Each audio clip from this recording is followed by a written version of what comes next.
কিছু অপরাধ শুধু অপরাধ থাকে না, যখন ক্ষমতা, রাজনীতি আর রাষ্ট্রীয় স্বার্থ জড়িয়ে যায় তখন অপরাধ হয়ে ওঠে একটি অস্ত্র।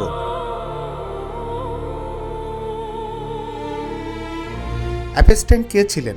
জেফ্রি অ্যাপস্টাইন একজন গণিত শিক্ষক থেকে রহস্যময় বিলিয়নিয়ার। কোনো দৃশ্যমান ব্যবসা নেই, কিন্তু ছিল বিশ্ব নেতাদের প্রবেশাধিকার। প্রশ্ন ছিল, এই মানুষটি অর্থ পেলেন কোথা থেকে, আর এত ক্ষমতাধর মানুষই বা কেন তার দরজায়? নথি বলছে, অ্যাপস্টাইনের বাড়ি ও দ্বীপে নিয়মিত আনা হতো অপ্রাপ্তবয়স্ক মেয়ে, তরুণী ও নারী।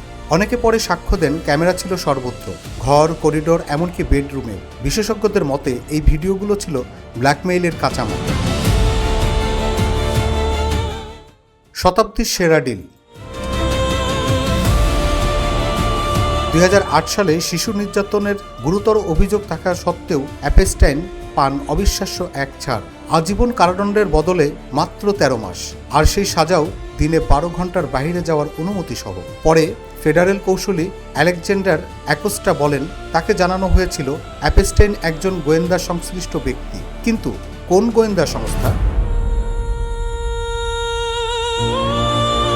নতুন নথিতে সবচেয়ে বেশি যে নামটি এসেছে, ইসরায়েলের সাবেক প্রধানমন্ত্রী এহুদ বারাক। 2013 থেকে 2017 অ্যাপস্টাইনের নিউ ইয়র্ক অ্যাপার্টমেন্টে বারাক ও তার স্ত্রী একাধিক রাত যাপন।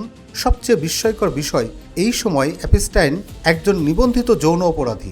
ইমেলে দেখা যায় অ্যাপস্টাইনের স্টাফরাই করতেন এহুদ বারাকের ভ্রমণ, নিরাপত্তা ও বাসস্থানের ব্যবস্থা। এফবিআই মেমো ও মোসাদ প্রশ্ন।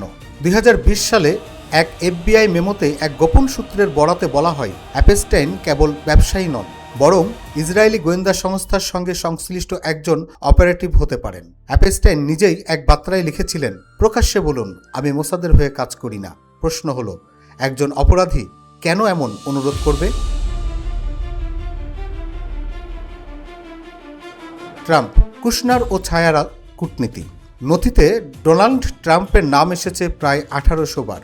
এফবিআইয়ের অভিযোগ, জ্যারেড কুশনার ও কিছু প্রভাবশালী নেটওয়ার্কের মাধ্যমে অ্যাপস্টাইন রাজনৈতিক যোগাযোগ বাড়িয়েছিলেন। তিনি নিজেকে উপস্থাপন করতেন একজন ছায়া কূটনীতিক হিসেবে, মধ্যপ্রাচ্য, ওয়াশিংটন ও এশিয়ার মধ্যে। অ্যাপস্টাইনের মৃত্যু। 2019 সালে হাই সিকিউরিটি জেলে অ্যাপস্টাইনের রহস্যজনক মৃত্যু। ক্যামেরা নষ্ট, গার্ড ঘুমিয়ে। অনেক প্রশ্ন, কিন্তু খুব কম উত্তর। অ্যাপস্টাইন কি একা ছিলেন, নাকি তিনি ছিলেন একটি বৃহত্তর ব্যবস্থার অংশ?